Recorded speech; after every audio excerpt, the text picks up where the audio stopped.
Senyales na tumatalab na yung tama ng alak. Hindi ka agad mahihilo niyan. May built-in inhaler ba naman? Okay.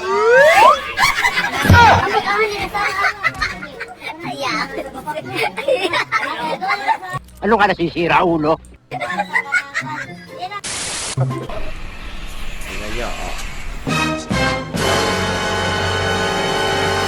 Oh, nagagalit na yung driver, oh. Oh, kalbo!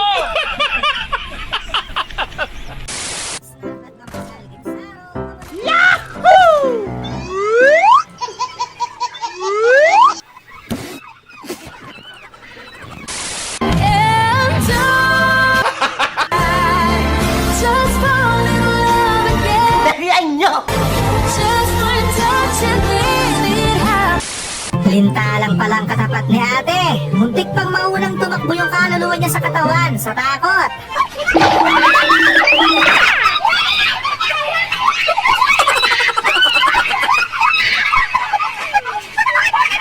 Nakakatakot naman tabihan to. Parang anumang oras, bigla siya magta-transform. Ala!